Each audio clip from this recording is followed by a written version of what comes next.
Beromlah, Ya, Miss. enggak narasumbernya sudah siap kah? Kita mulai ya, Beromlah ya, dan teman-teman yang lainnya. Oh, Siap, Miss. oke, Assalamualaikum warahmatullahi wabarakatuh.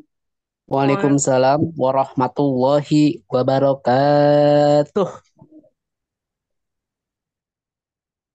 Alhamdulillahirabbil alamin wal aqibatul muttaqin fala udwana ala zolimin wassalatu wassalamu ala asyrafil anbiya wal mursalin wa ala alihi wa sahbihi ajmain wa man tabi'ahum ala zolimin. Amma ba'du. Pertama-tama, marilah kita panjatkan puja dan puji syukur kehadirat Ilahi Robbi yang mana atas izinnya lah dan ridhonya lah kita bisa berkumpul dan belajar bersama di ruangan Zoom ini dalam keadaan sehat walafiat. Salawat beserta salam marilah kita curahkan kepada baginda Nabi besar Muhammad Sallallahu alaihi wasallam. yang telah membawa umatnya dari zaman kegelapan sampai zaman terang benderang seperti sekarang ini sehingga kita bisa mempelajari proses pembelajaran dari zaman ke zaman sampai zaman milenial sekarang ini. Baiklah, yang terhormat Ibu Epi Resti Rahmayani SPD, MPD, selaku Ibu Kepala Sekolah SMK Negeri 9 Kabupaten Tangerang. Yang saya hormati Bapak Mansur SEME, MM, selaku Bapak Kurikulum SMK Negeri 9 Kabupaten Tangerang. Yang saya hormati Ibu Aan Hartati, SPAM, MSI, selaku Ibu Ketua Komunitas SMK Negeri 9 Kabupaten Tangerang. Yang saya hormati Ibu Romlah SPD, selaku narasumber praktek baik penerapan budaya positif di Satuan beserta rekan-rekan atau Bapak Ibu hebat yang sudah hadir di Zoom ini. Baiklah, izinkan saya memperkenalkan diri. Saya Juheria, saya selaku moderator pada sore ini ingin membacakan susunan acara pada sore ini. Yang pertama yaitu pembukaan, yang kedua yaitu menyanyikan lagu Indonesia Raya, yang ketiga yaitu sambutan, yang keempat yaitu pemaparan materi, yang kelima yaitu tanya jawab, yang keenam foto bersama, yang ketujuh yaitu penutup atau doa. Menindak waktu eh bentar lagi. Oke, untuk eh, untuk pembukaan untuk yang pertama yaitu marilah kita buka acara ini dengan membaca Al-Basmalah bersama-sama. Bismillah. Bismillahirrahmanirrahim. Bismillahirrahmanirrahim. Baiklah, untuk yang kedua yaitu menyanyikan lagu Indonesia Raya. Para peserta semuanya diharapkan duduk tegap di tempatnya masing-masing. Mohon izin share screen.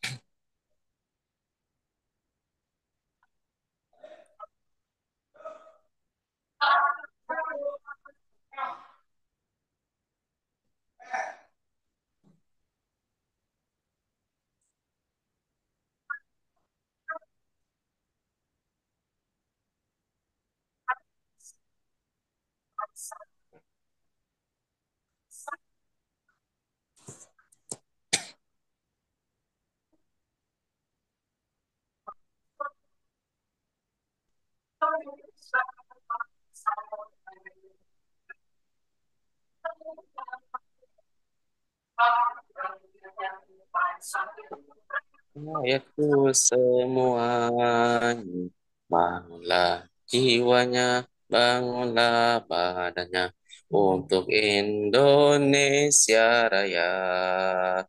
Indonesia Raya, merdeka, merdeka, tanahku, negeriku yang ku cinta.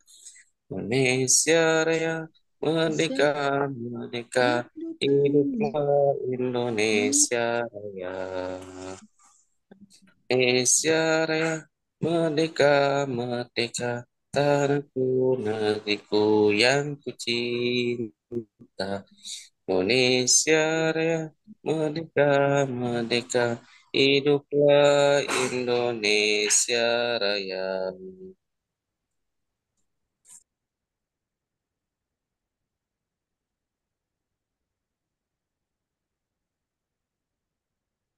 Baik, Bapak Ibu hebat, terima kasih yang sudah menyanyikan lagu Indonesia Raya. Baiklah, sorry, ya.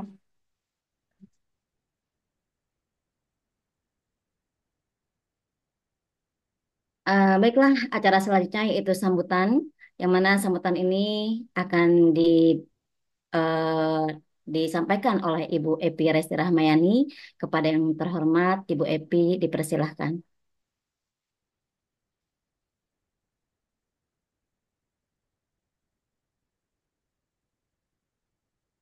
Ibu udah datang, Bu Romlah? Bu Romlah? Sepertinya belum masuk, Miss. Oh, belum masuk. Miss, mungkin beliau masih sholat. Oh iya, Kita mau sambutan dulu sama Pak Mansur. Ya, Pak Mansur aja deh. boleh. eh Baik, eh berhubung ibunya mungkin masih sholat ya, jadi di pending dulu jadi Bapak Mansur. Kepada Pak Mansur dipersilahkan. Terima kasih, Miss Juju. Terdengar suara saya, Miss? Terdengar Bapak. Terdengar Ketua. Ya, terima kasih. Bismillahirrahmanirrahim. Assalamualaikum warahmatullahi wabarakatuh. Waalaikumsalam Waalaikumsalam warahmatullahi wabarakatuh. Yang saya hormati Ibu Kepala Sekolah, Bu Epi Resti Ramayani, Kepala Sekolah SMK Negeri 9 Tangerang. Yang saya hormati Bu An Hartati, sebagai Ketua Komunitas Belajar Guru SMK Negeri 9. Yang saya hormati Ibu Bapak Dewan Guru yang saya sebutkan satu, dari mana saja, baik yang dari SMK Negeri 9 maupun dari luar SMK 9.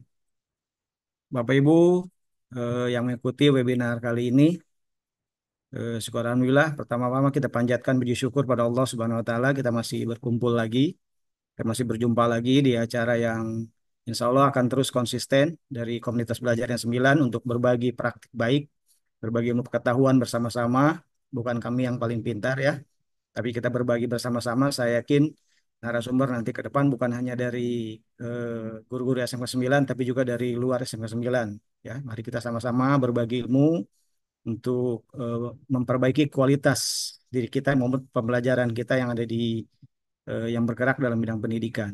Lupa salawat dan salam selalu tercurah pada junjungan kita Nabi besar Muhammad SAW. Mudah-mudahan syafaatnya pada kita semua. Bapak Ibu yang mengikuti peserta webinar kali ini, saya mewakili dari komunitas sekolah, khususnya di SMA 9, mengucapkan terima kasih pada kegiatan yang baik ini. Kita masih bisa berbagi. Yang hari ini mungkin nanti akan dipaparkan materinya cukup baik oleh Bu Romlah. Dia adalah salah satu guru CGP Angkatan 9, ya sudah lulus. Mudah-mudahan ilmunya bisa bermanfaat buat kita semua selaku pendidik di pendidik gitu ya. Ya, yang mudah-mudahan akan terus menambah pemahaman kita, pengetahuan kita, terus belajar terkait dengan berbagai hal. Apalagi sekarang yang namanya kurikulum merdeka sudah menjadi kurikulum nasional, menjadi wajib bagi seluruh sekolah untuk menerapkan kurikulum merdeka. Ada banyak perubahan, banyak hal sebenarnya yang bisa kita pelajari untuk meningkatkan kemampuan kita, khususnya dalam bidang pemahaman kita di dunia pendidikan, khususnya yang kita geluti hari ini bahwa eh, paradigma sudah berubah. Tentu cara berpikir itu harus berubah. Kita tidak bisa mendidik anak-anak kita seperti yang kita alami dulu.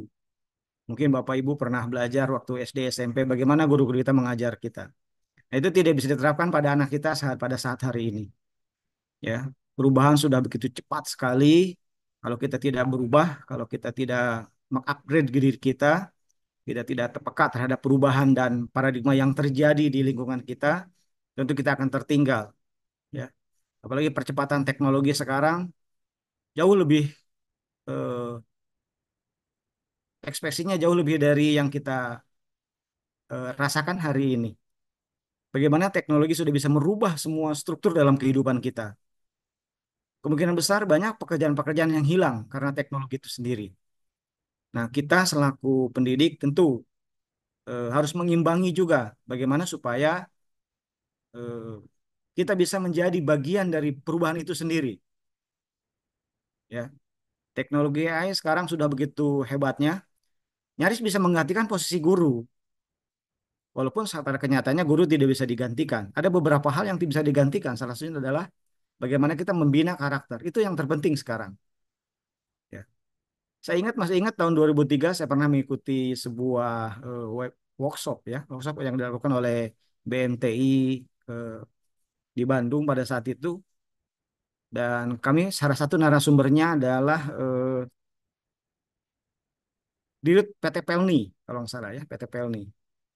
Dia menitipkan salam kepada guru-guru yang ada di Indonesia, khususnya melalui kami pada saat itu yang melakukan kegiatan. Salah satunya adalah bagaimana dia menitipkan bahwa tolong dalam mengajar itu jangan hanya skill atau kemampuan pengetahuan saja, tapi yang terpenting adalah attitude. Terpenting adalah bagaimana konsep dia hidup bisa bermasyarakat, bersosialisasi, dan itu yang terpenting sekarang. Kalau masalah kepintaran anak sekarang jauh lebih pintar. Kita bicarakan anak-anak kita, adik-adik kita. Ya saya aja punya anak saya, tidak pernah ngajarin main HP, main game, tapi dia jauh lebih pintar ketimbang saya. Pasti kita rasakan seperti itu. Berarti lompatan pemikirannya jauh lebih seperti yang kita pikirkan dulu gitu. Tidak bisa kita mengajar disuapin anak-anak kita, tidak bisa sekarang, ya. Nah, maka dari itu tentu kita berubah cara cara berpikir kita, bagaimana kita mensiasati hal-hal seperti itu supaya eh, perubahan ini kita bagian dari sebuah perubahan yang menuju pada perbaikan moralitas, attitude dan lain sebagainya. Ya, kita tidak bisa menjelekkan bangsa kita yang korupsinya nomor satu misalnya, atau moralnya rendah, atau yang sekarang lagi trending adalah pinjolnya nomor tinggi ya di dunia. Kan luar biasa itu. Sampai anggota dewan sendiri, polisi sendiri, banyak sekali kasus-kasus seperti itu. Nah, hal-hal seperti itu yang menjadi bagian bagaimana kita bisa menyadarkan anak kita supaya jangan terjadi pada hal-hal seperti itu. Tugas kita adalah bagaimana menyadarkan mereka, membimbing mereka, memberikan pengetahuan pada mereka supaya dalam menjalani kehidupan nanti mereka lebih memahami lagi bagaimana baik dan buruk. Masa-masa pendidikan seperti SMA seperti kita, apa yang disabdakan sama seperti dalam Al-Quran sendiri bahwa ada perbedaannya. Bagaimana kita mengajarkan pada anak usia 0 sampai 7 tahun, 8 sampai 14 tahun, 15 sampai 20 tahun itu cara mengajarnya berbeda. 0 sampai 7 tahun mungkin anak-anak kita jadikan sebagai raja. Tapi umur 7 sampai 15 tahun beda cara mengajarnya. Ya, jadikan dia seperti penjara katanya. Ya, seperti sama dilakukan oleh Piaget juga sama ya. Teori Piaget juga seperti itu. Sama seperti dalam Al-Quran sendiri. Bahkan anak umur 15 sampai 21 jadikan anak kita sebagai teman. Nah, ini yang menjadikan kita cara berpikir kita bahwa nanti kita kalau mengajar anak, ini kan kita anak SMA, anak SMK. Jadi kan anak kita sebagai teman, sebagai partner, bagaimana kita mensejajarkan diri kita pada pemikiran-pemikiran mereka, sepaham dengan mereka. Kita harus paham bagaimana cara berpikir mereka, cara pandang mereka, seusia mereka. Jangan dipandang seperti usia kita, berbeda lah cara berpikir kita. Tentu pendidikan kita akan gagal sekali ya. Kira-kira seperti itu ya. Jadi komunitas hari ini akan dipaparkan oleh pemateri baik oleh Bu An Hartati maupun Ibu Romla sendiri bagaimana tentang disiplin positif yang ada di lingkungan sekolah kita. Ya, bagaimana eh, nanti akan diberikan pemahaman terkait dengan bagaimana budaya positif yang harus kita kembangkan di lingkungan kita, di sekolah kita, supaya maksud dan tujuan kita dengan pembelajaran yang akan kita lakukan nanti ke depan jauh lebih baik. Ya, sebenarnya saya ingin memaparkan sedikit tentang KKM ini, boleh, Bu Juheri ya? Boleh Bapak, silahkan. Boleh ya? Boleh, Saya mau share screen sedikit ya. boleh banget. Ya. Maaf Ibu Epi, ya sebentar. Udah mau pulang belum Bu Epi? Dia masih di sekolah, ya, kita masih di sekolah ya. Teman-teman yang hari ini jadi panitia luar biasa, kita tidak pernah libur. Kita masih di sekolah hari ini untuk melakukan beberapa kegiatan.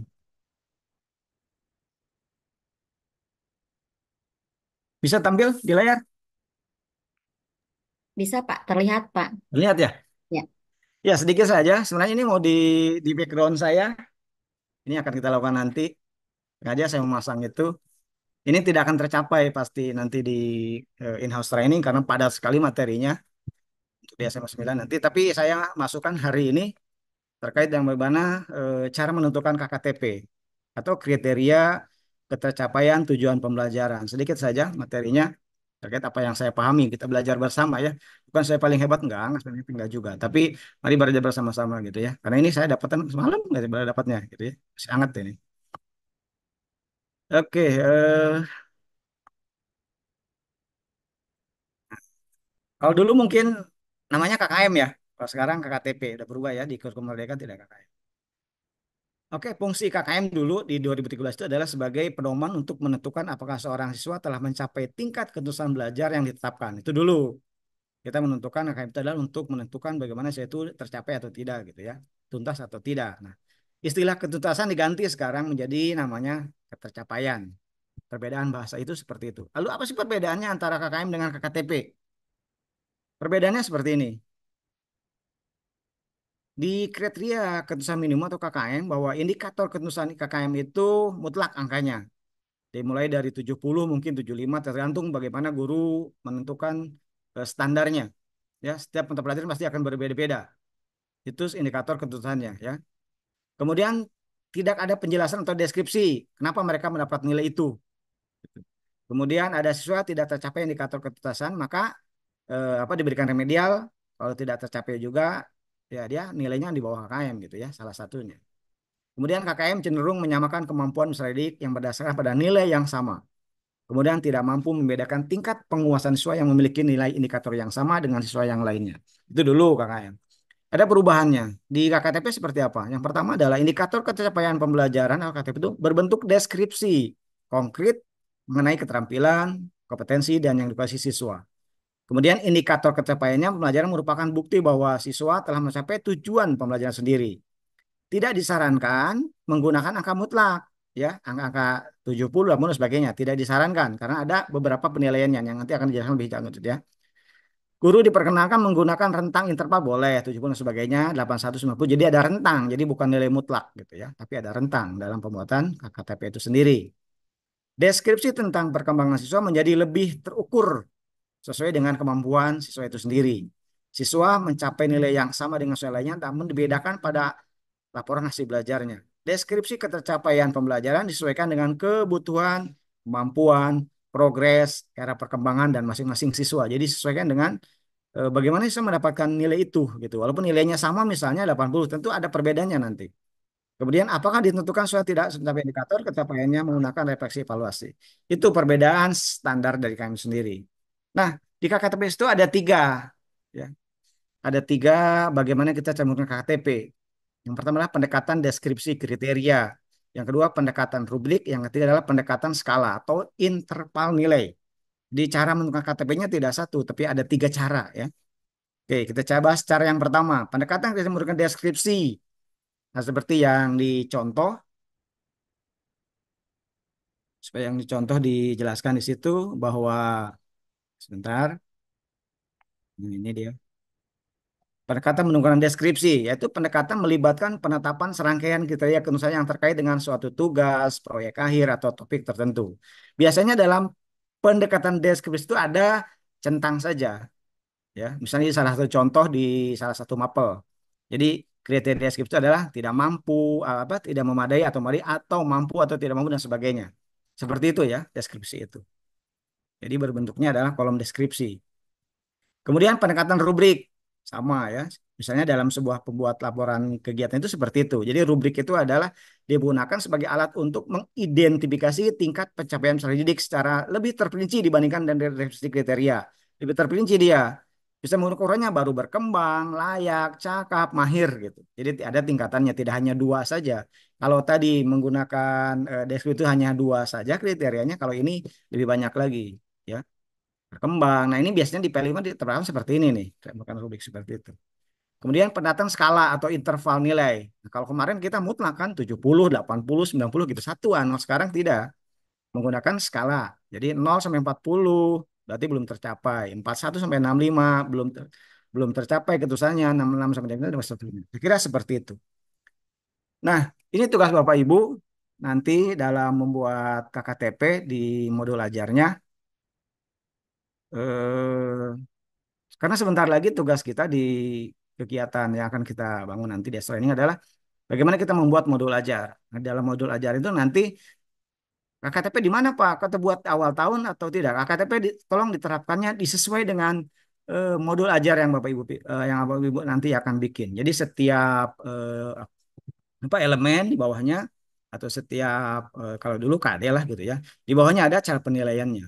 Nah, cara penilaian KKTP-nya seperti apa gitu. Jadi bisa menggunakan seperti ini. Jadi tidak ada seperti dulu di depan dan sebagainya.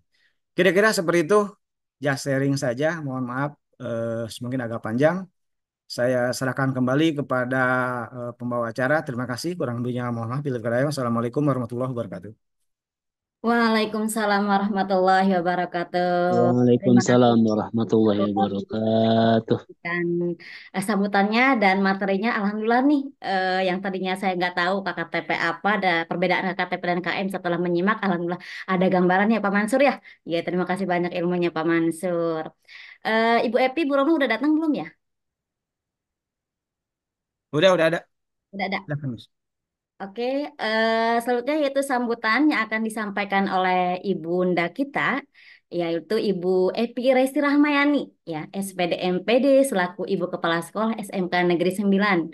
Kepada Ibu Epi, yang terhormat kepada Ibu Epi dipersilahkan.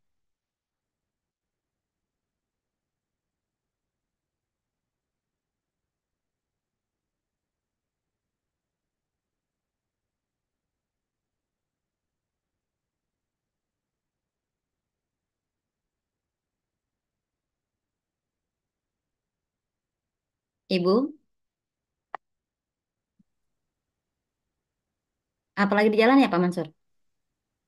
Sudah ada, sudah. Dia pakai Boan. Boan, suaranya Bu Epi nggak kedengaran. Pakai akun Boan.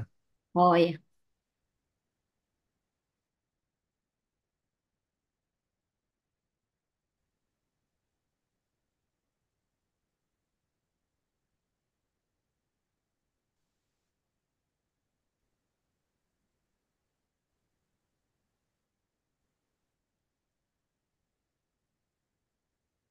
Yang terhormat Ibu Epi dipersilahkan.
Sebenarnya ada terkendala tuh Boan.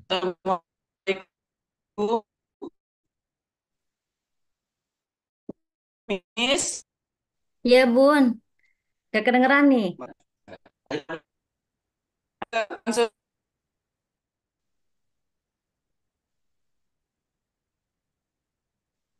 Halo Ibu Epi.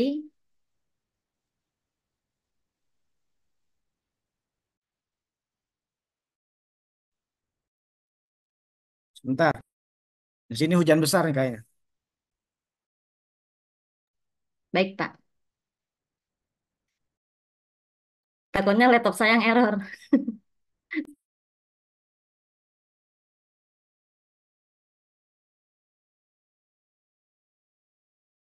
Sambil nunggu Bu Epi, saya spill mapel yang akan Bapak Ibu ajar ya. Boleh ya, Bapak.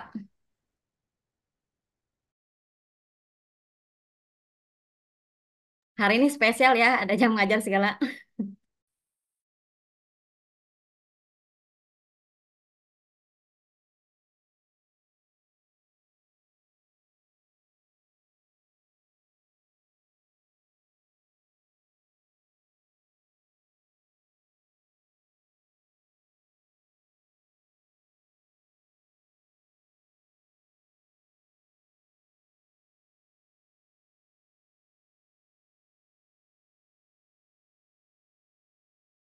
Sudah. Pak Silakan Mansur, Bu. Ya, ya. kedengeran sekarang? Siap, siap. Silakan Bu. Kedengeran, Oh Bu. iya. Iya. Mohon maaf, ini di ruang kepala sekolah jaringannya kayaknya naik turun, Iya, up siap, and Bu. down. Iya. Baik, Assalamualaikum warahmatullahi wabarakatuh. Waalaikumsalam warahmatullahi wabarakatuh. Waalaikumsalam warahmatullahi wabarakatuh. Puji syukur kehadirat Allah Subhanahu wa taala, sore ini kita masih bisa bertemu tatap muka secara online dalam acara webinar kali ini ya. Salawat serta salam tak lupa kepada junjungan Nabi besar Muhammad Sallallahu Alaihi Wasallam. Semoga kita semua mendapatkan syafaatnya di yaumil akhir nanti. Bapak Ibu sekalian, mohon maaf tadi saya baru masuk saat ini karena tadi ada kegiatan sedikit. Nah, terima kasih tadi Pak Mansur sudah menyampaikan materi dan membuka webinar ini. Webinar kali ini yaitu penerapan disiplin positif di lingkungan sekolah ya, Bapak Ibu. Itu adalah hal yang sangat penting, akan tadi tentang etika ataupun attitude yang bisa kita didik, kita bina kepada peserta didik kita. Disiplin positif, disiplin itu adalah suatu hal yang sangat baik jika kita terapkan, kita jadikan pembiasaan kepada anak didik kita sehingga mereka memiliki karakter yang positif di sekolah sehingga bisa diterapkan juga kepada kehidupan mereka sehari-hari. Misal kalau yang hal simple seperti membuang sampah pada tempatnya. Kita sekolah dari SD sampai tingkat SMK berapa tahun, dari mulai 6 tahun, 3 tahun, 12 tahun. Kadang-kadang kita di jalan juga bisa melihat karakter-karakter orang-orang yang masih membuang sampah sembarangan. Ketika di kendaraan mungkin yang pernah viral ya, ketika ada kemacetan di wilayah Bogor waktu itu kalau nggak salah, ada seorang penumpang keluar dari mobil, kalau nggak salah waktu itu platnya F deh. Kemudian dengan santainya membuang sampah di kali yang dia pada saat itu lihat mungkin mengisi kemacetan, akhirnya dia ingin mobilnya bersih, tetapi tanpa menyadari bahwa hal itu merugikan sekitar, merugikan keindahan, kemudian tidak memikirkan dampak-dampak ke depannya seperti apa. Hal-hal itu sebenarnya simple, kelihatannya kecil, tetapi dampaknya sangat bisa menjadi dampak global pada kehidupan kita. Nah, kalau di sekolah kita, alhamdulillah sudah menerapkan setiap harinya, sudah melakukan pembiasaan-pembiasaan. Pembiasaan-pembiasaan yang tanpa perlu kita memberikan hukuman, mereka akan terbiasa. Seperti misalnya untuk hari Senin, mungkin kalau untuk di guru-guru SMK 9 sudah tahu bahwa hari Senin itu selalu ada upacara. Upacara untuk menumbuhkan rasa nasionalisme siswa kepada negara. Kemudian hari Selasa kita bersih-bersih. Selasa bebersih. Nah, Selasa berbersih ini bisa diterapkan juga. Kalau udah kebiasaan mah enak. Kalau ada sampah, biasakan untuk tidak, meskipun ada itu cuma apa, bungkus permen misal seperti itu, biasakan ingatkan anak-anak kita untuk selalu menjaga kebersihan. Kemudian hari Rabu kita berolahraga, olahraga bersama supaya jiwa raga kita sehat. Tidak hanya raganya akan selalu sehat, membiasakan diri untuk kalau jiwanya sehat, raganya sehat, insya Allah menerima pelajaran pun akan riang gembira. Kemudian di hari Kamis kita ada apel untuk membiasakan diri untuk selalu berdisiplin positif, menghargai waktu, bagaimana mereka untuk mempersiapkan diri menerima pelajaran-pelajaran itu juga sudah uh, suatu karakter yang bagus. Kemudian yang terakhir di hari Jumat kita adanya literasi. Literasi bagi siswa Muslim kita mengaji bersama di lapangan, kemudian di untuk non Muslim juga sama untuk mengkaji kitab suci mereka. Begitu. Jadi hal-hal ini memang penting sekali diajarkan, dididik, dibiasakan kepada anak-anak sehingga jadi tidak merupakan beban. Kalau sudah biasa, Allah bisa karena biasa itu harus dibiasakan. Misalnya awalnya sulit untuk bangun pagi, untuk sholat, misalnya untuk yang muslim, sholat subuh, bangun pagi itu sulit. Nggak apa-apa, awalnya harus dipaksakan. Jadi kalau sudah dipaksakan, setiap pagi, misal melalui alarm, dibunyikan alarm handphonenya, awal-awal mungkin dengar alarm, dimatikan lagi, tidur lagi, apa-apa, nanti rada siangan dikit sholatnya. Nanti lama-kelamaan insya Allah itu nanti akan biasa. Nah, kepada guru-guru gimana? Kepada guru-guru juga harus memberikan contoh yang baik. Kita tidak hanya secara retorika memberikan kamu harus begitu, tetapi kitanya yang harus menjadi contoh bagi anak-anak. Gimana sih untuk selalu on time, menghargai waktu, masuk ke kelas on time. Jadi ketika kita menginstruksikan anak-anak untuk mengumpulkan tugas secara tepat waktu, kita pun harus seperti itu. Tepat waktu juga dalam mengerjakan segala administrasi sekolah, Bapak Ibu guru. Itu untuk kelancaran kita dalam pekerjaan. Jadi kita tadi seperti Pak Mansur bilang sebagai agen perubahan, changing agent. Jadi agen perubahan itu dari kita yang menunjukkan bagaimana untuk bersikap yang baik sehingga ketika lulus pun kebiasaan-kebiasaan baik ini akan selalu mereka bawa, mereka terapkan. Mereka tidak akan kaget ketika akan masuk ke dunia kerja atau ke misalnya masuk ke universitas atau yang lainnya. Begitu. Kemudian apa sih yang bisa dilakukan? Adanya kesepakatan-kesepakatan supaya tidak adanya apa diskresi atau terjadi tidak adanya kita meminimalisir hukuman. Buatlah kesepakatan kelas. Di kelas mau seperti apa? Di kelas kita nih harus adanya piket misalnya. Nah, itu mengajarkan kepada anak-anak untuk mengorganisir seperti apa sih nanti kelas supaya baik, supaya bagus, supaya menjadi yang terbaik itu seperti apa.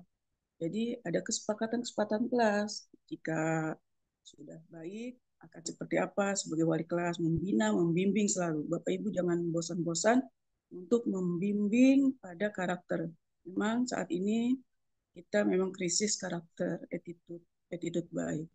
Tiga hal yang sangat penting yang harus selalu ingatkan adalah untuk mengucapkan kata maaf jika memang salah, terus kemudian berterima kasih jika memang Buan ada tiga tuh, maaf, terima kasih, dan satu lagi apa? Dan minta tolong. Jadi kebiasaan itu anak-anak jadi tidak selonong boy.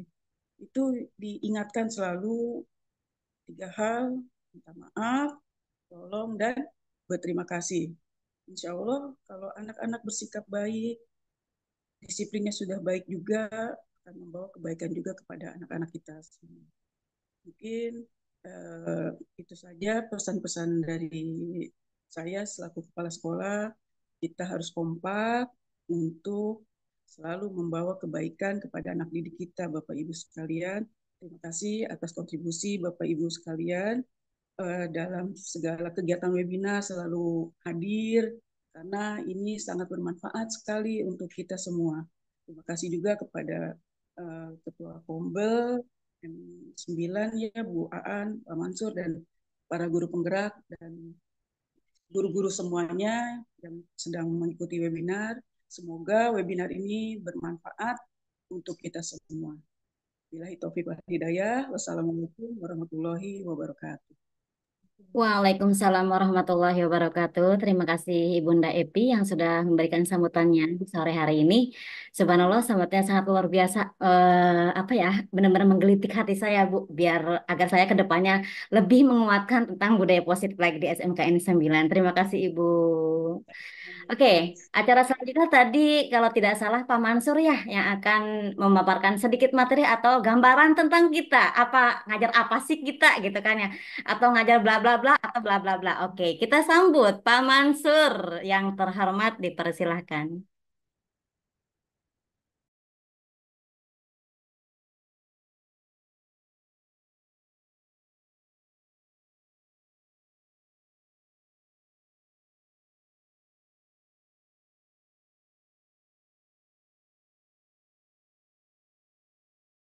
Terlihat nggak? Terlihat Pak. Saya jalanin ya. Baik Pak. Bapak Ibu silahkan dilihat. Ngajar apa?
Besok saya share semua ini.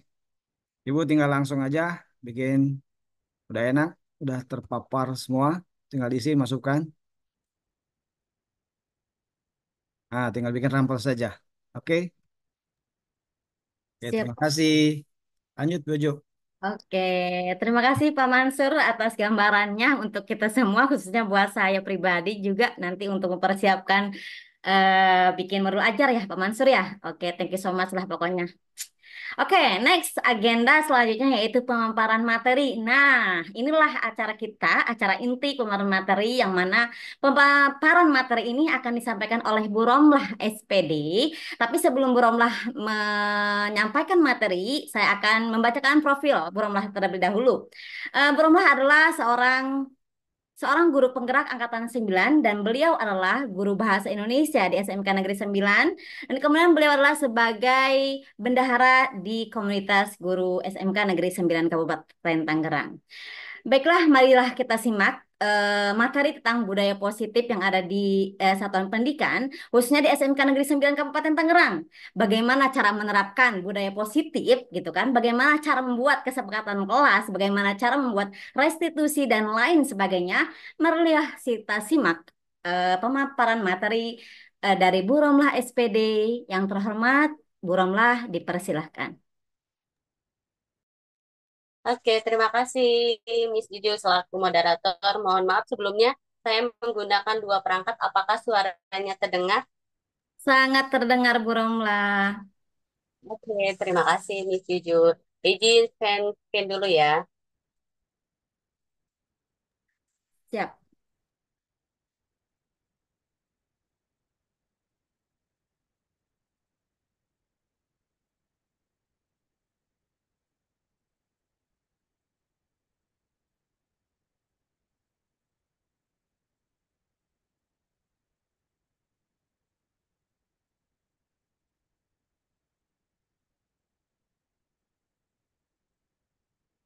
Oke, apakah sudah terlihat? Sudah terlihat Bu Romlah? Assalamualaikum warahmatullahi wabarakatuh. Waalaikumsalam warahmatullahi wabarakatuh. Waalaikumsalam warahmatullahi wabarakatuh. Yang terhormat Ibu Epi Resti Rahmayani, SPD MPD, selaku Kepala Sekolah SMKN 9 Kabupaten Tangerang, yang sudah hadir dalam kegiatan webinar yang ke-6 kali ini. Selamat datang Ibu. Yang terhormat kepada Waka Kurikulum, yaitu Pak Mansur, yang sudah membimbing kita dalam memajukan kegiatan Rommel ini. Dan yang saya hormati juga kepada Ketua Rommel ini, yaitu Bu Aan Hartati, serta rekan-rekan yang pengurus dalam kegiatan Rommel ini. Nah, yang saya cintai juga kepada Bapak Ibu guru hebat yang berkenan hadir dalam kegiatan penerapan budaya positif lingkungan sekolah pada webinar pada sore hari ini. Puji syukur kehadirat Allah Subhanahu wa taala yang telah memberikan nikmat sehingga kita dapat berjumpa lagi dalam kegiatan sore ini, yaitu dalam kegiatan penerapan budaya positif di lingkungan sekolah, di mana kita pada sore hari ini bisa bertatap layar. Salawat serta salam semoga tercurahkan kepada baginda kita Nabi besar Muhammad Sallallahu Alaihi Wasallam. Ibu Bapak hebat, mungkin Ibu Bapak sekarang banyak sekali kegiatan-kegiatan, ya ada yang sedang melaksanakan PPDB, ada yang juga masih mudik, atau mungkin di rumahnya sedang sibuk mempersiapkan perangkat pembelajaran modul ajar untuk semester 2. Terima kasih Ibu Bapak, guru hebat yang sudah berkenan hadir dalam sore ini, dalam kegiatan webinar pada sore hari ini. Dan sekarang di sini bukannya saya menggurui ya, tapi sama-sama saya juga sama-sama belajar. Ini yang saya dapat dari kegiatan guru penggerak angkatan 9, kemudian saya dapat juga dalam kegiatan webinar yang kemarin yang sudah dilaksanakan dalam 5 kombel yang ada di provinsi ini. Nah, sebelumnya eh, penerapan budaya eh, penerapan budaya positif di lingkungan sekolah. Sebelum masuk ke materi, saya mau bertanya dulu nih Ibu Bapak kepada rekan-rekan yang di luar SMKN 9. Kalau di SMK 9 kan sudah jelas ya budaya positifnya, dan tadi juga sudah dipaparkan oleh kepala sekolah budaya positif apa aja yang sudah kita terapkan di lingkungan sekolah kita. Nah, kalau di sekolah lain saya pengen dengar nih suaranya, budaya positif apa sih yang sudah diterapkan di sekolahannya masing-masing. Silahkan Ibu Bapak untuk present. Kalau sama-sama berbagi ya, di sini kita juga sama-sama belajar. Ada tidak Ibu Bapak yang recent? Mungkin di sekolah lain, jadi sama-sama mungkin kita juga bisa menerapkan budaya positif di sekolahan Bapak, di sekolahan kita. Sekolahan saya juga bisa menerapkan di sekolahan Ibu Bapak. Jadi sama-sama kita belajar untuk memajukan budaya positif di lingkungan sekolah. Ada yang mau sharing berbagi sebelum masuk ke dalam materi tentang budaya positif?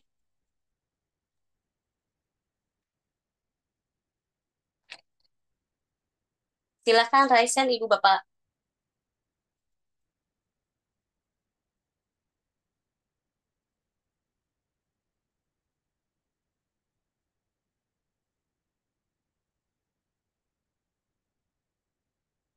Oke, kalau tidak ada, mari kita Di kolom melanjutkan chat sudah materi. ada, Bu.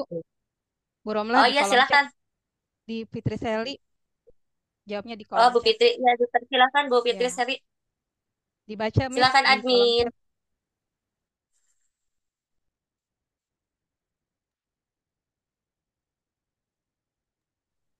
Bu Romlah, 5S, letter Bu Seli 6. ya, Iya, siap. kolom chat. Ada Iya, di kolom chat. iya, siap. Saya bacakan.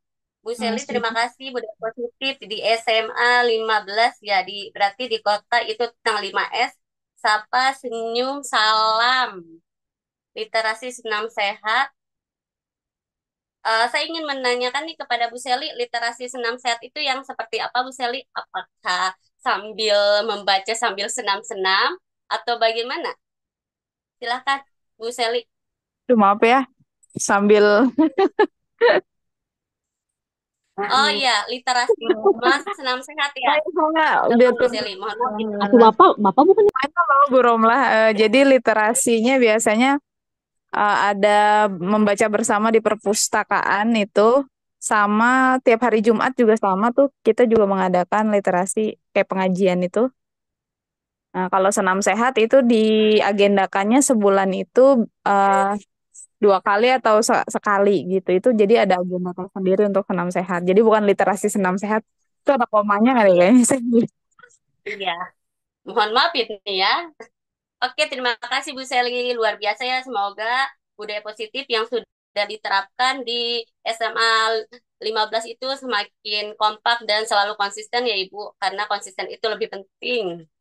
Selanjutnya dari Bu Ripda, itu di SMA N1 Maja itu mengenai literasi sarapan pagi bersama, sholat duha. Sarapan pagi bersama, ini saya menanyakan apakah setiap sarapan pagi bersama, berarti sebelum kegiatan pembelajaran ya? Berarti itu masuk KBM-nya jam berapa, Bu Ripda? Ya, Apa jadi dilaksanakannya 1 minggu sekali? untuk sarapan sarapan pagi bersama biasanya di hari Rabu. Kemudian Hmm. mulai KBM-nya biasanya di jam 7.45 gitu, belum lah. Oke, terima kasih. Semangat terus untuk Ya, melaksanakan sama. budaya positif di SMA N1 Maja ya. Terima kasih Ibu yang sudah berbagi informasi mengenai budaya positif yang ada di lingkungan sekolahnya masing-masing ya. Selanjutnya,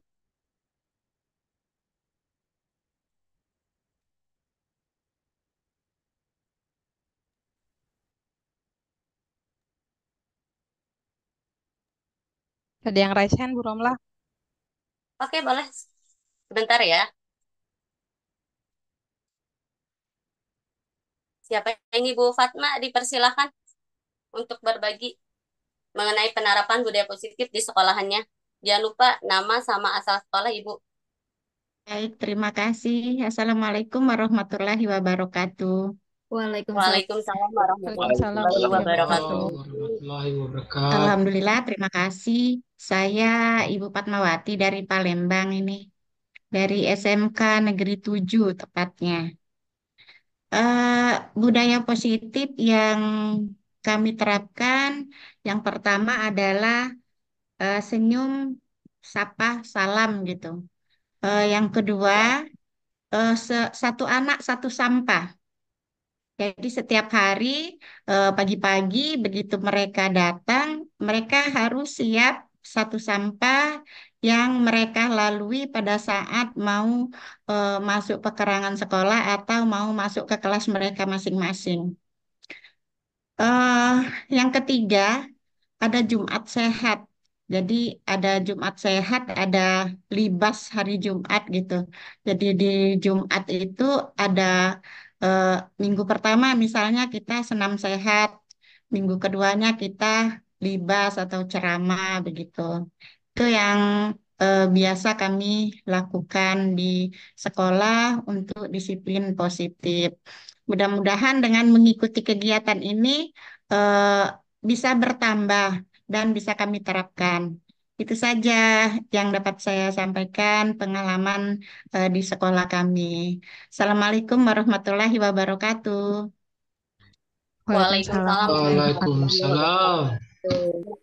Terima kasih Ibu, keren sekali ya. Apalagi ada budaya positifnya tentang satu anak itu membawa satu sampah ya Bu ya. Itu luar biasa. Iya, Bolehlah kita terapkan juga nanti di sekolahan kita.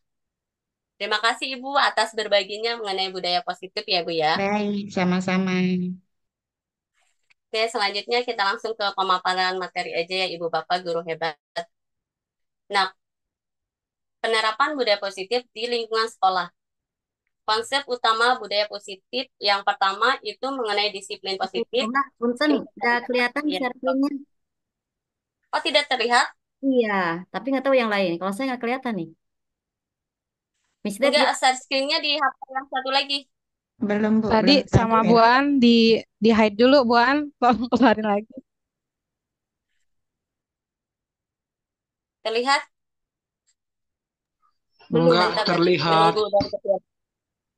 Bentar, Bu. Belum, Bu Romlah.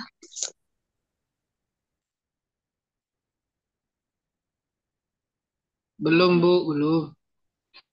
Ya, sebentar ya, Ibu. Iya, Bu.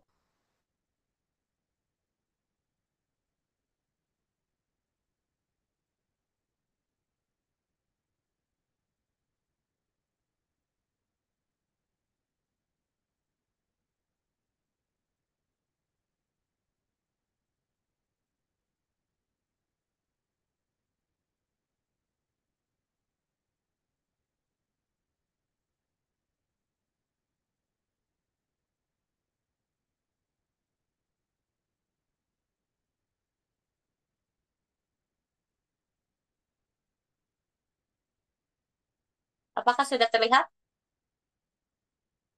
Belum, Bu.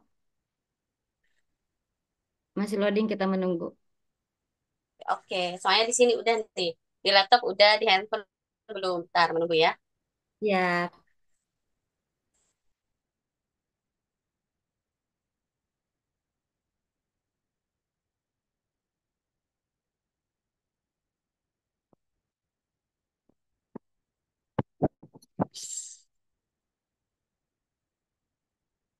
Bentar, Ibu Bapak. Ini jaringannya kalau habis hujan. Iya, Bu Guru. semangat Bu Romlah. Iya, siap.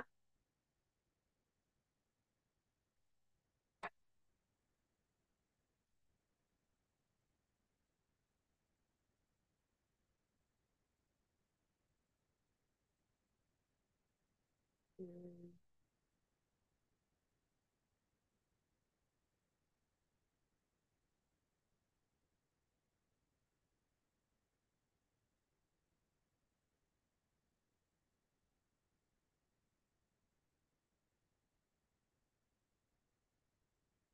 Terlihat tidak? Belum, Bu. Belum, Bu Romlah.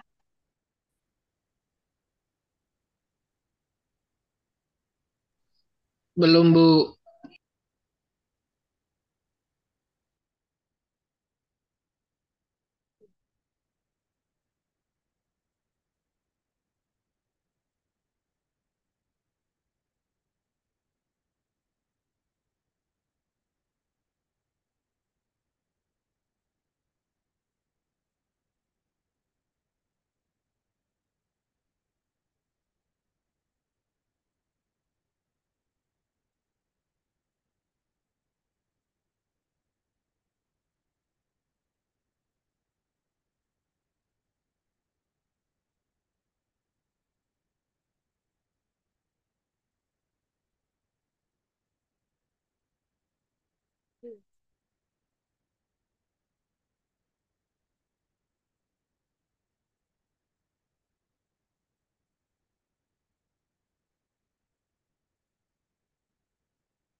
Iya, cuman nggak ada suaranya.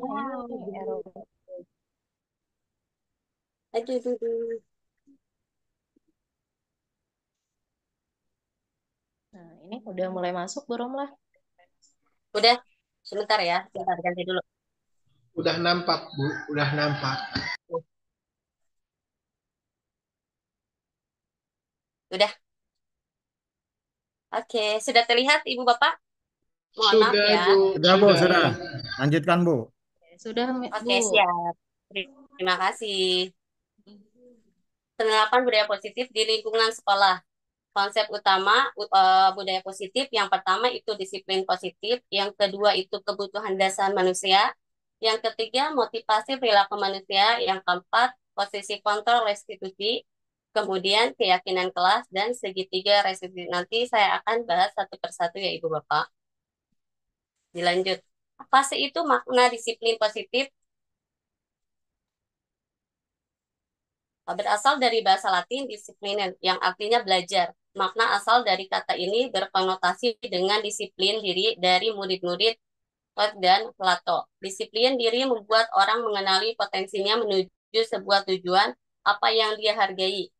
Namun dalam budaya kita makna kata disiplin telah berubah menjadi sesuatu yang dilakukan seseorang pada orang lain untuk mendapatkan kepatuhan. Kecenderungan umum adalah mengubah kata disiplin dengan ketidaknyamanan, bukan dengan apa yang kita hargai atau pencapaian suatu tujuan mulia.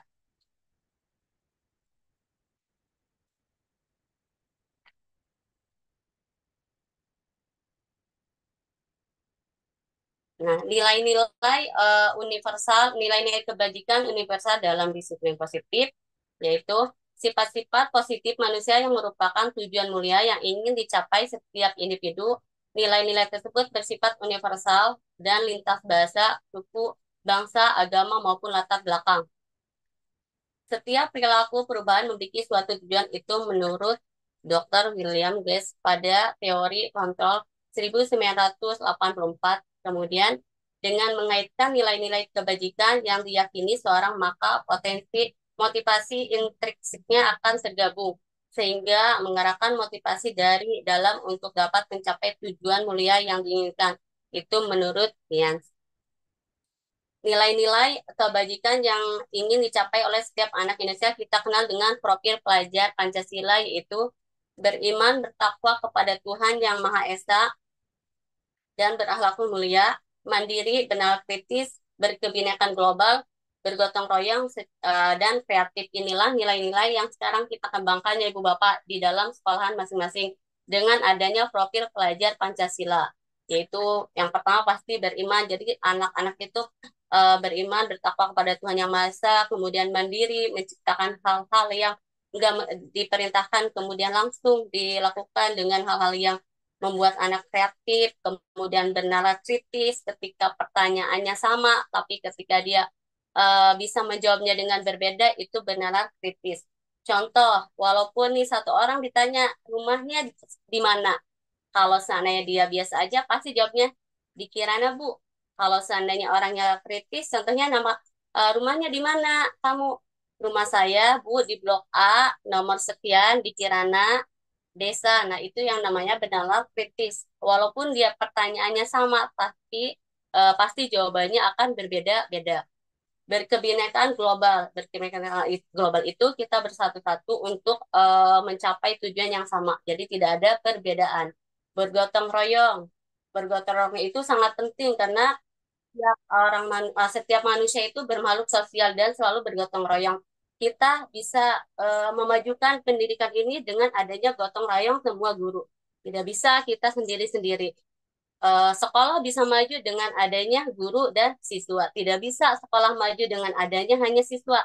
Pasti ada guru juga, ada yang penting ada kepala sekolah juga yang selalu mendorong untuk memajukan sekolah kita. Kreatif itu menjadikan anak lebih kritis lagi, lebih berimajinasi lagi apa yang dia inginkan.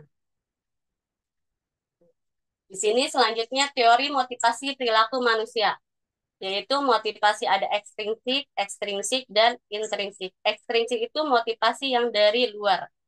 Contohnya, untuk menghindari ketidaknyamanan hukuman, apa yang akan terjadi apabila saya tidak melakukannya? Berarti ini kan dari luar, bukan dari dalam diri dia sendiri. Kemudian yang kedua, motivasi dari luar juga untuk mendapatkan imbalan dari orang lain, intuisi, apa yang akan saya dapatkan apabila saya melakukannya. Jadi seorang itu hanya ingin mendapatkan dari luar, tidak dari dirinya sendiri. Selanjutnya, motivasi internal itu tujuannya disiplin positif. Untuk menghindari diri sendiri, saya akan menjadi orang yang seperti apa bila saya melakukannya. Nah, di sini ya Ibu Bapak, kita lihat nih sekarang apakah anak-anak itu mungkin motivasinya itu dari ekstrinsik atau dari intrinsik, tergantung dari mereka melakukan apa. Biasanya, karena kan kalau standar dari ekstrinsi itu dari luar aja, tidak ada dari dalam diri dia sendiri. Dilanjut dengan konsekuensi dan hukuman. Nah, konsekuensi dan hukuman. Sebenarnya kita sudah melaksanakan ya Ibu Bapak sebelum tahu dengan adanya Merdeka Belajar, itu sebelumnya kita sudah melaksanakan apa itu hukuman, apa itu konsekuensi. Cuman kalau dulu kita hanya menerapkan aja, tapi untuk lebih strukturnya kita kayak ya udahlah, kan kita hanya menerapkannya saja. Menurut KBBI, konsekuensi adalah akibat dari suatu perbuatan, pendirian, dan sebagainya. Sedangkan hukuman adalah sebuah cara untuk mengarahkan sebuah tingkah laku agar sesuai dengan tingkah laku yang berlaku secara umum. Nah, sekarang kan lebih tepatnya kepada konsekuensi. Konsekuensi ini kan dilakukan jika nanti kita sudah melakukan dengan apa? Dengan adanya kesepakatan kelas. Nanti saya akan jabarkan di materi selanjutnya. Nah, sebelum masuk ke dalam materi selanjutnya, saya punya quiz dulu nih untuk Ibu Bapak. Kalau seandainya nanti resen ya untuk menjawabnya. Kemudian nanti ada voucher, tenang Ibu Bapak. Silakan Asik. siapa yang mau resen sambil sore ini apakah Ibu Bapak masih konsentrasi sambil menikmati suasana di sore hari bersama keluarga? Atau mungkin ada yang masih di perjalanan? Apa bedanya sih hukuman dan konsekuensi? Yang bisa jawab silakan resen. Apakah jawabannya itu betul atau jawabannya itu hampir sama?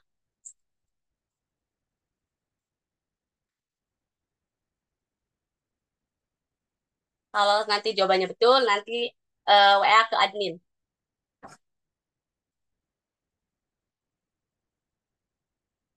Silakan Ibu Bapak mengenai Miss Deti. Miss Boleh nggak, Deti, Bu Romlah, Miss Deti saya yang lagi. jawab? Boleh lah. Boleh Oke, lah tuh kalau begitu. iya. Perbedaan hukuman dan konsekuensi adalah hukuman itu tidak ada kaitannya dengan kesalahan yang telah dibuat, sedangkan konsekuensi itu ada hubungannya dengan kesalahan yang dibuat. Itu. Oke, yang saya ingin pertanyakan, ini kan ada pertanyaan nih 1, 2, 3, 4, 5, 6, 7, 8. Nah, apakah yang pertama itu masuk konsekuensi atau hukuman? Yang pertama itu adalah konsekuensi, sedangkan kalau yang kedua itu adalah hukuman. Yang pertama konsekuensi ya. Nanti apakah jawabannya betul? Yang pertama konsekuensi. Yang kedua, Yang kedua adalah hukuman. hukuman. Oke, terima kasih Miss Desi. Yang lain apakah ingin menjawab? Masih ada pertanyaan 1, 2, 3, 4, 5. 5 lagi. Boleh bantu jawab nih. Bu Romlah, Bu Romlah, boleh coba Ya, jawab. siap. Boleh, Bun. Nomor Tiga 3 ya, itu, Bun. nomor 3 itu hukuman. Hukuman. Nomor 4, Bun, Nomor apa mau 4 yang konsekuensi ya, Bu Romlah? Nomor 4, ya nomor 4. nomor 4, Bu Ripda ini. Konsekuensi. Oke, terima kasih Bu Ripda. Jika betul nanti tinggal WA admin ya. Nomor 5 konsekuensi. Nomor 5 siapa ini yang mau jawab? Aku jawab, Bu. Siapa? Aku. Akunya siapa ini? Dengan siapa? Aku Muhammad Imam Pakikudin. Oh, Muhammad Pak Imam. Silakan Pak Imam, apa nomor 5? 5 konsekuensi. Konsekuensi. Yes. 1, 2, 3, 4, 5. Yang ke-6 sama ke-7 belum nih. Lanjut aja, Miss. Lanjut. 6 Yang konsekuensi. ke-6, Pak Imam. Konsekuensi. Konsekuensi. Hmm. Mana tadi udah kebuka lagi sedikit. 7. Pasti yang gercep mata lihat. 7. ketujuh hukuman. Yang ketujuh apa, Bun? Hukuman. Hukuman. Kita lihat ya, Ibu Bapak, apakah jawaban Ibu Bapak itu sesuai apa yang diharapkan Ibu Bapak. Jika sesuai, vouchernya ada di admin. Siap? Bismillahirrahmanirrahim. Oke. Yang pertama itu hukuman. Berarti Miss Deti jawabannya salah. Harusnya yang pertama itu hukuman, Miss Deti menjawab konsekuensi. Yang kedua itu hukuman, itu tadi yang menjawab Miss Deti betul. Yang ketiga hukuman yang menjawab adalah tadi Bu Ripda apa Bu Leni ya? Bu Ripda ya? Bunlen. Yang ketiga Bunlen. Bunlen. Heeh. Bunlen. Betul Bunlen. Yang lupa W Yang admin. keempat. Yang keempat Bu Ripda betul. Yang keenam Pak Imam betul. Yang kelima Pak Imam betul. Yang keenam salah Bun. Yang ketujuh itu betul. Terima kasih Karena ada yang tes sudah juga ya. menjawab dari kuis ini ya, untuk menjegarkan aja di sore hari. Biar nanti kan kalau ada kuis kan biar semangat lagi Ibu Bapak ya Ibu Bapak. Terima kasih kepada para penjawab untuk kuis ini. Nanti setelahnya admin kembali lagi kepada saya. Selanjutnya ya Ibu Bapak, kenapa sih bisa hukuman, bisa konsekuensi?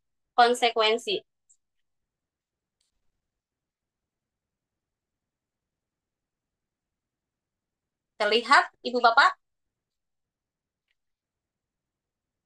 Nah, di sini saya akan menjelaskan perbedaan hukuman dan konsekuensi. Hukuman itu sesuatu yang menyakitkan harus terjadi, sedangkan konsekuensi sesuatu harus terjadi. Kalau hukuman itu kayak berupa hukuman, kalau konsekuensi itu sesuatu yang harus terjadi. Kemudian membuat anak sakit fisik maupun hati untuk jangka waktu yang lama.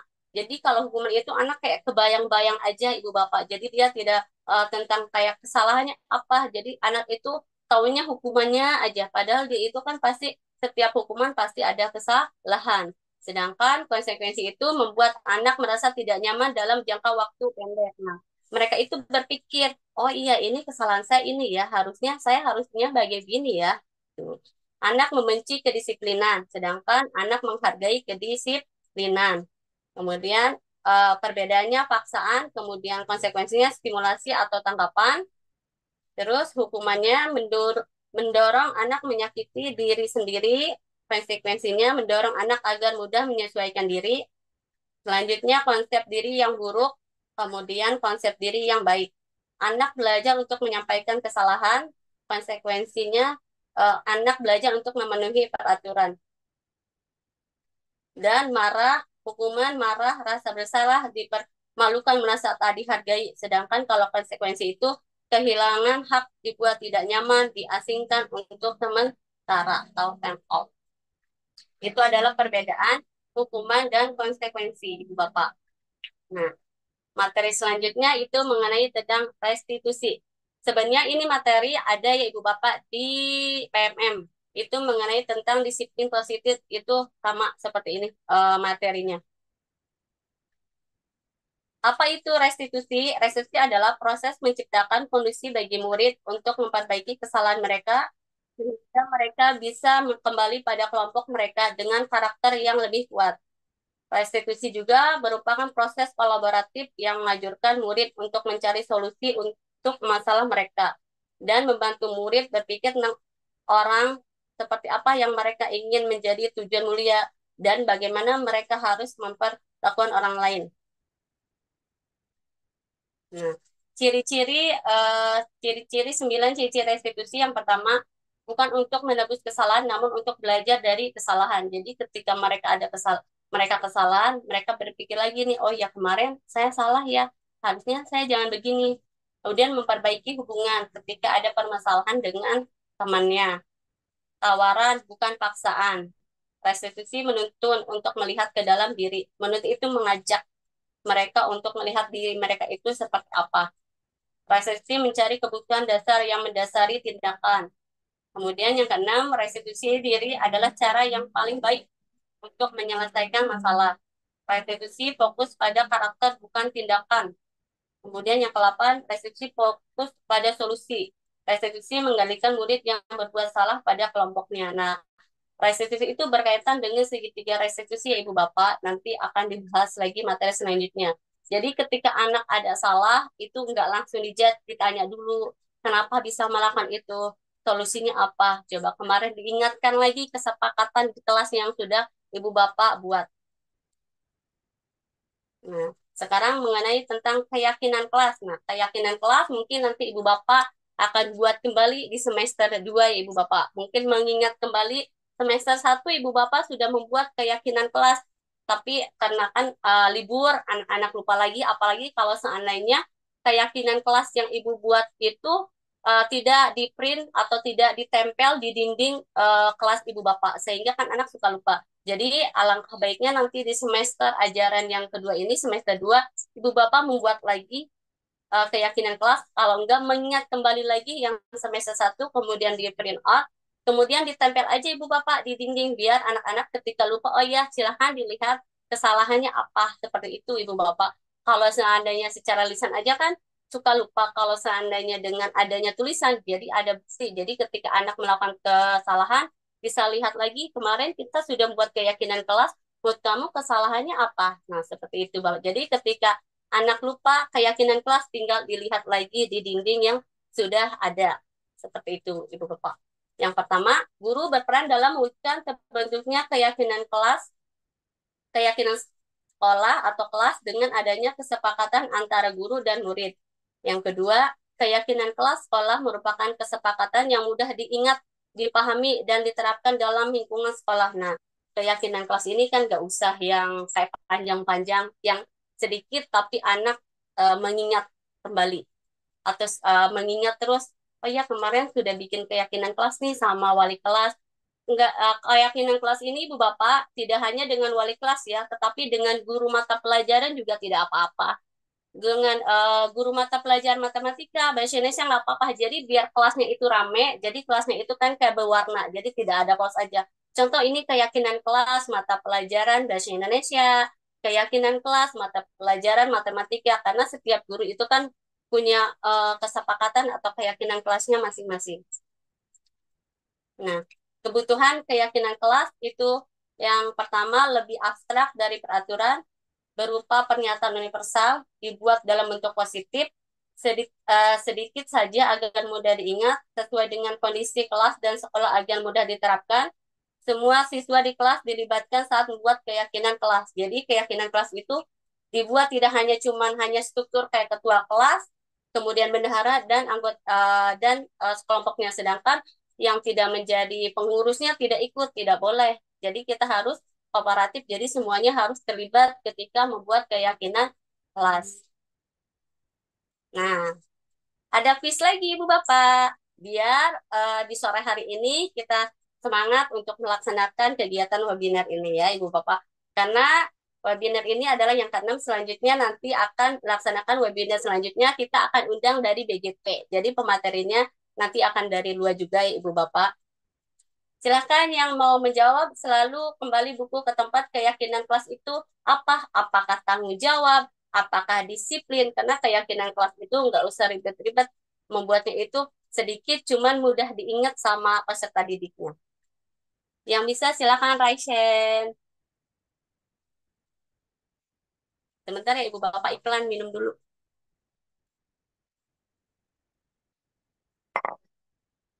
Ya, dipersilahkan.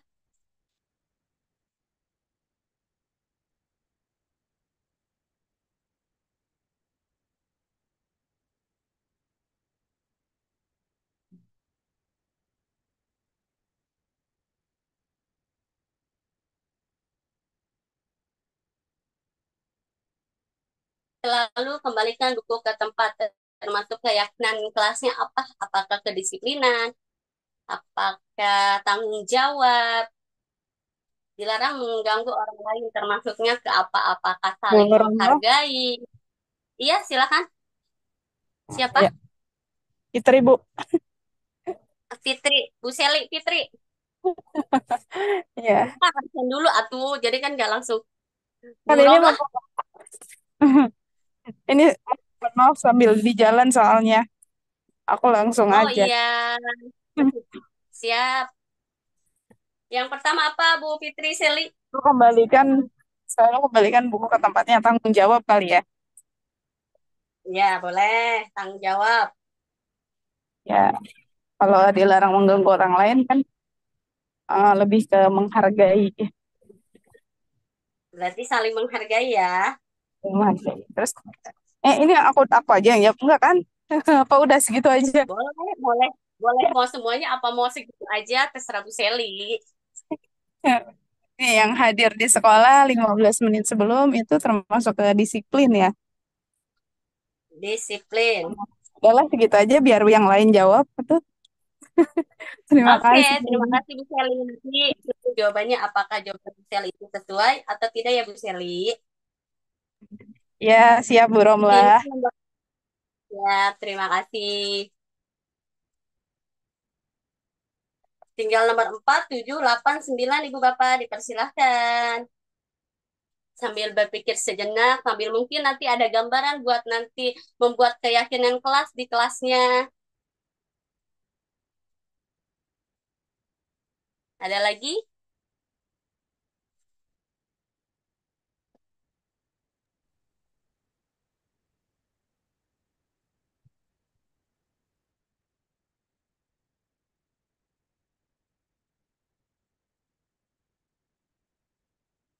Bu Teli menjawab nomor 1 juga nggak apa-apa ya Bu Teli. Tanggung jawab.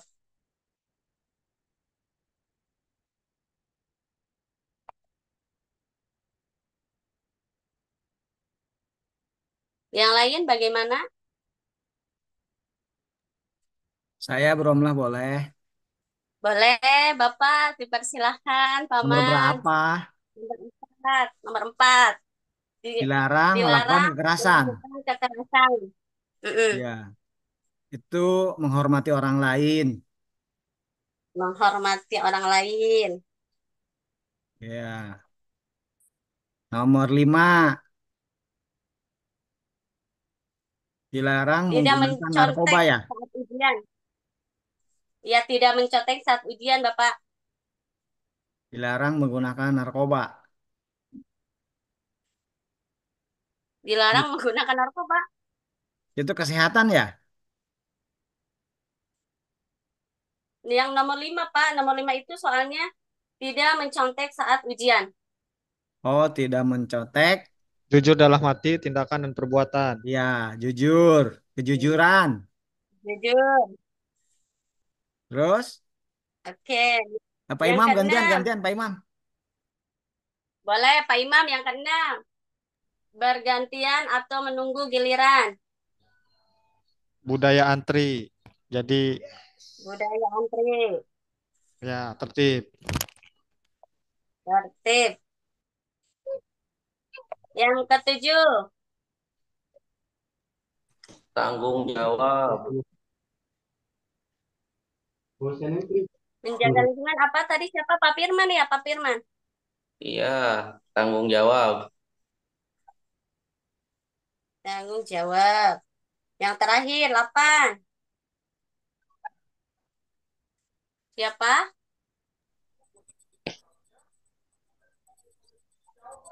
Saya lihat chat, khawatir ada yang siap nih, 30 menit lagi ya. Yang 8, adakah yang mau menjawab? Saya Miss. Oh ya, Sensei, Saya Bu Ramla. setuju ya. Ya, silakan. Oke. Keselamatan. Keselamatan. Terima kasih Ibu Bapak yang sudah menjawab. Kita lihat ya, apakah jawaban Ibu Bapak sesuai yang diharapkan Ibu Bapak. Kita lihat. Nah, dilihat. Yang pertama tanggung jawab betul sekali Bu Seli dan Bu Teli ya tadi menjawab di kolom chat kalau Bu Seli secara langsung. Kemudian yang kedua itu menghormati orang lain. Kita sama. Yang ketiga disiplin. hadir, menghormati orang lain, berkomitmen. 3 itu menghormati orang lain dan berkomitmen, Ibu Bapak. Kemudian yang keempat, dilarang melakukan kekerasan, keselamatan, menghormati orang lain. Betul. Siapa tadi yang keempat? Yang kelima, tidak mencontek, itu jujur. Betul.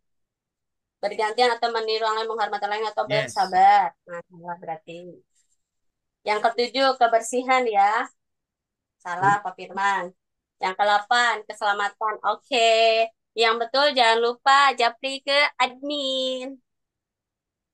Terima kasih Bu Bapak yang sudah menjawabnya. Kita lanjut materi selanjutnya ya. Ini hanya hiburan dan hanya contoh untuk membuat keyakinan kelas.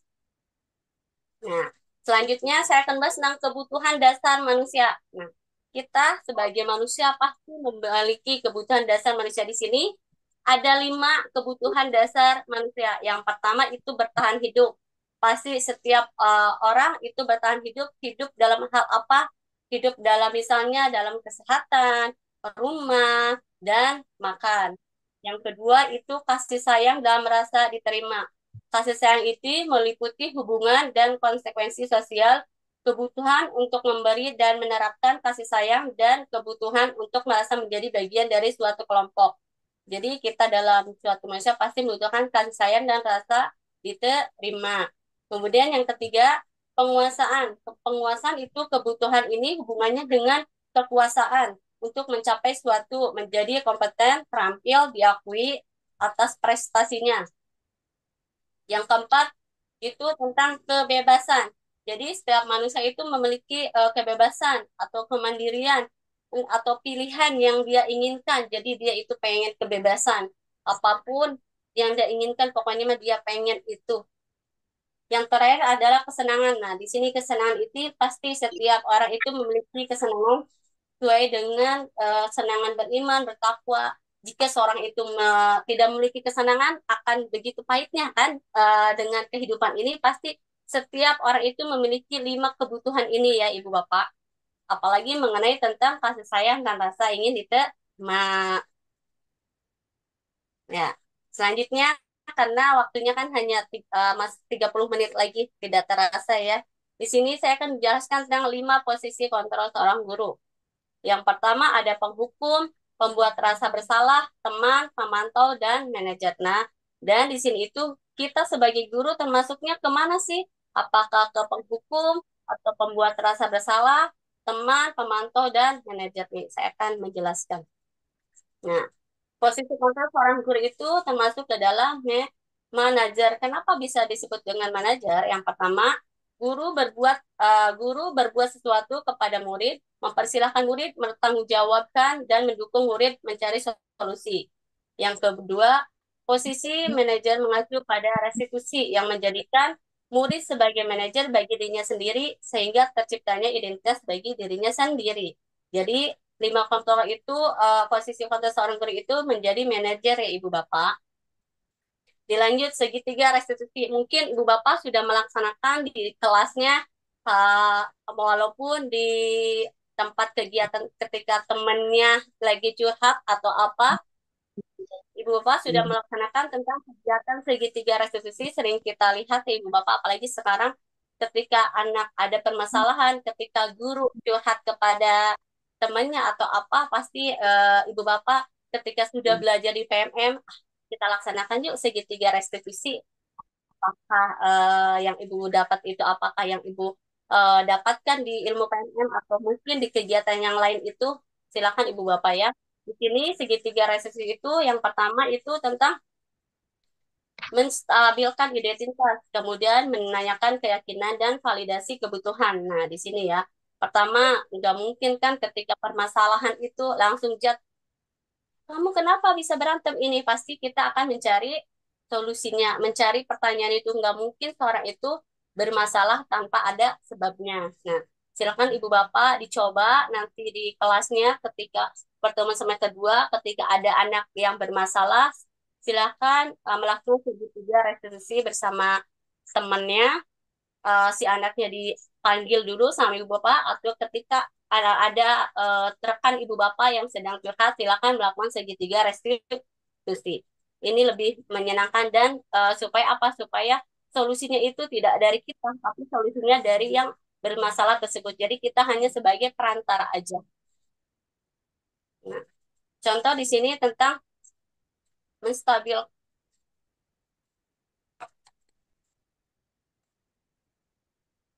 Nah, contoh menstabilkan identitas untuk membuat anak yang merasa gagal karena berbuat salah menjadi positif terhadap dirinya. Guru berkata, berbuat salah itu hanya manusiawi, tidak ada manusia yang sempurna. Bapak Ibu juga buat salah. Bisa juga dengan kata kita pasti bisa menyelesaikan permasalahan ini.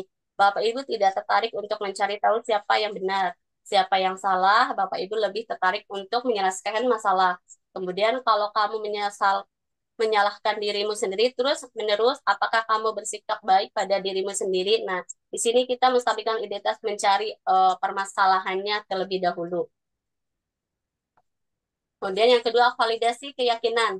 Nah, di sini membantu murid mengenali basic need atau kebutuhan dasar yang diinginkan dipenuhi ketika melakukan kesalahan itu. Pada dasarnya, setiap tindakan manusia tujuannya adalah memenuhi kebutuhan dasar, apakah itu penguasaan, kebebasan, kasih sayang, dan rasa diterima, kesenangan, atau bertahan hidup. Guru berkata, kamu bisa saja kamu bisa saja kan melakukan hal yang lebih buruk, tapi kamu tidak melakukannya. Kamu pasti punya alasan mengapa melakukannya. Apa yang penting bagi kamu, kamu boleh tetap berusaha menjaga sikap itu, tapi tambahkan sikap yang lain, yang baru. Maukah kamu belajar dari yang lain untuk mendapatkan yang kamu kebutuhan tanpa harus memukul? Apakah kamu bisa melakukan dengan lebih baik besok lagi? Nah, ini adalah validasi keyakinan, nanti tinggal siswanya yang akan menjawab.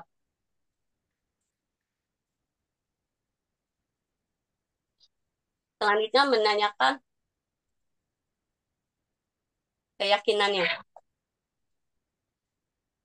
Guru berkata, apa nilai yang kita percaya di sekolah kita, nilai universal apa yang telah kita sepakati, kelas yang ideal itu seperti apa sih? Kamu ingin jadi anak seperti apa?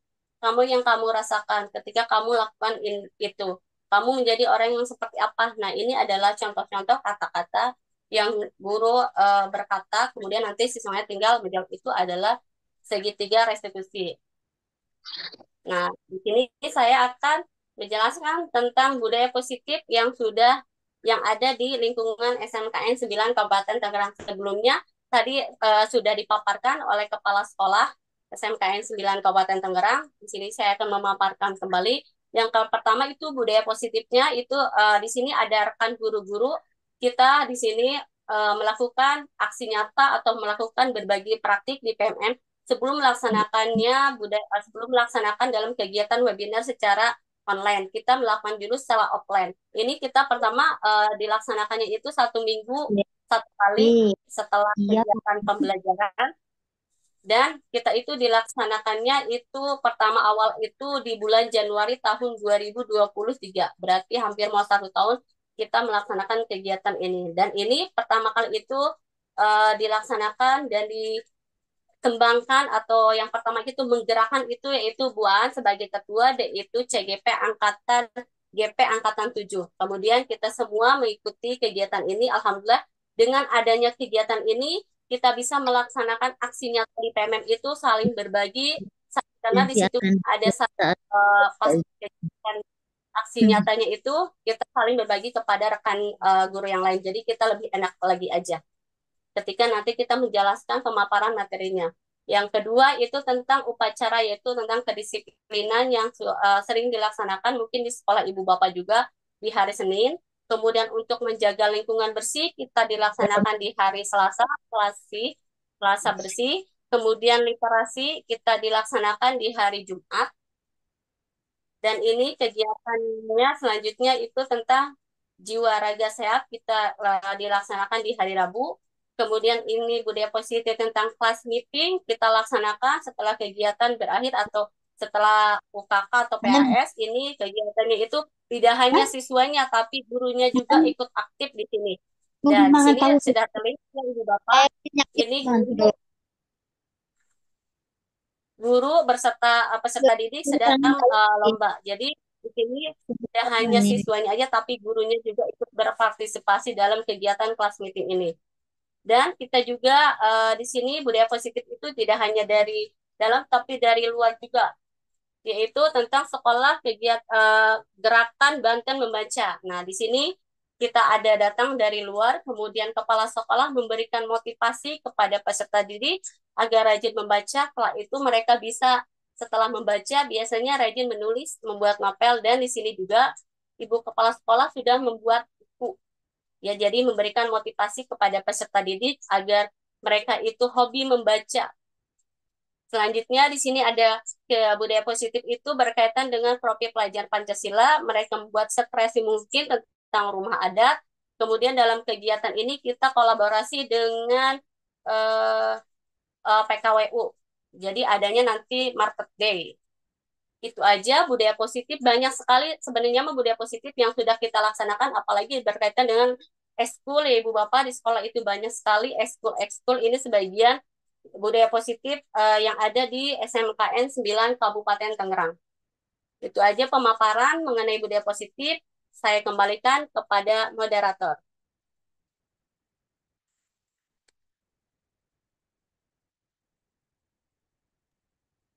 Baik, terima kasih Bu Romlah atas pemaparan materi yang disampaikan oleh Bu Romlah. Subhanallah, sangat luar biasa, sangat menarik, dan benar-benar amazing banget. Baiklah, untuk sesi selanjutnya yaitu tanya jawab. Baiklah Bapak Ibu, adakah yang bertanya? Oke, Bapak Fransiskus. Yang terhormat Bapak Fransiskus, silahkan.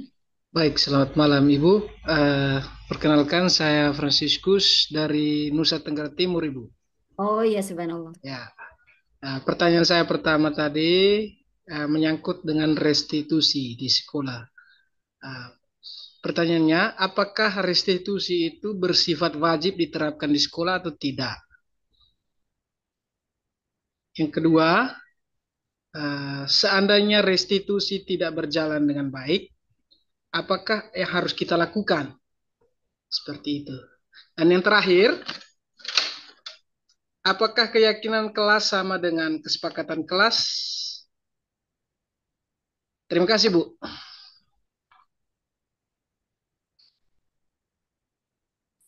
Terima kasih Bapak Fransiskus atas pertanyaannya. Tadi ada 4 pertanyaan ya Bapak ya? Iya. Ada tiga. Ada 3 pertanyaan, iya. Maaf. Baik, Bu Romlah, silakan dijawab. Oke. Terima kasih kepada Bapak Fransiskus dari Nusa Tenggara ya Ibu, ya Bapak ya. Bapak luar biasa sekali Bapak. Pertanyaannya adalah restitusi wajib diterapkan. Kalau wajib, kenapa? Kalau seandainya tidak berjalan, itu bagaimana solusinya Ibu Bapak ya? Ibu, Bapak gitu, mohon maaf. Siap, Restitusi Ibu. itu, ya, restitusi itu kan sebenarnya kembali lagi kepada sekolahannya masing-masing Ibu Bapak. Kalau seandainya kita melaksanakan restitusi itu dengan sendiri, itu kita sudah menerapkannya sendiri. Tapi kok di sekolahan, kok rekan saya belum? Tanya lagi kepada rekannya, apakah restitusi itu sudah disosialisasikan kepada rekan yang lainnya, supaya ketika kita melaksanakan segitiga restitusi itu tidak hanya kita, tapi dengan rekan-rekan yang lain juga. Biar apa? Biar komitmen. Ketika anak yang nanya, kok saya mah tidak di restitusi ya, kok yang lain mah di restitusi ya, itu Pak. Jadi kembali lagi kepada sekolahnya masing-masing, apakah itu wajib atau tidak, karena restitusi itu sebenarnya harus disosialisasikan kepada rekan-rekan yang lain aja.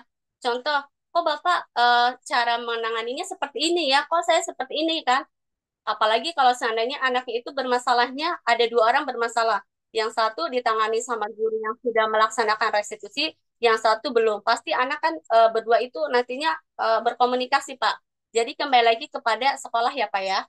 Kemudian kalau seandainya tidak dilaksanakan, sudah dilaksanakan, tapi tidak berjalan gitu, Pak. Nah, solusinya bagaimana? Solusinya adalah kita berkolaborasi lagi dengan rekan-rekan semuanya, Bapak.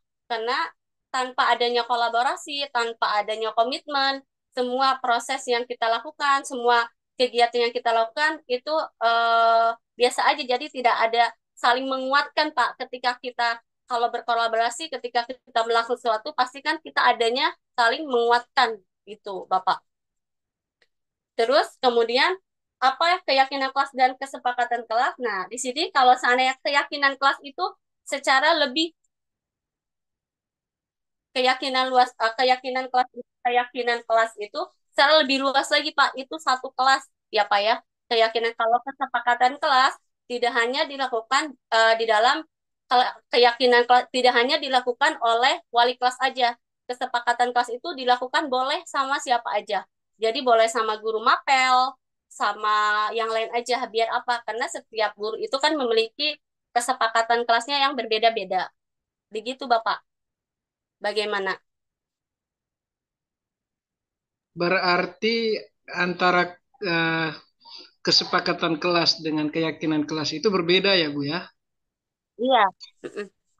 Baik, terima kasih Bu atas penjelasannya.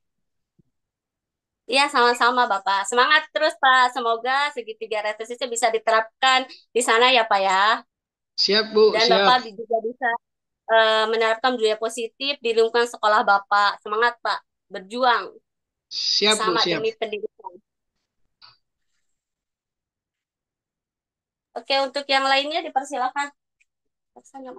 Bagaimana Bapak Fransiskus dari NTT ya tadi ya, subhanallah jauh sekali ya Pak ya. Sudah puas dengan jawabannya dari Bu Romlah? Oke, oke, aku kasih plus deh.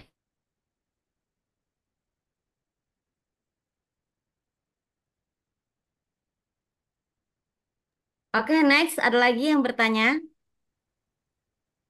Mumpung narasumbernya stand ini nih, stay.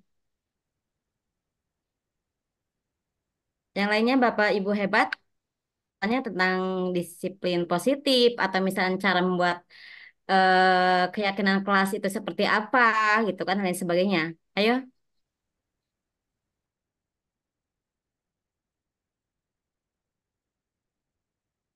Semangat Ibu Bapak. Semoga kita bisa menerapkan budaya positif di lingkungan sekolah Ibu Bapak ya. Dan setiap penerapan budaya positif itu pasti kita harus melaksanakan kolaborasi, adanya kerjasama, itu paling penting. Setelah itu kita mengadakan komitmennya.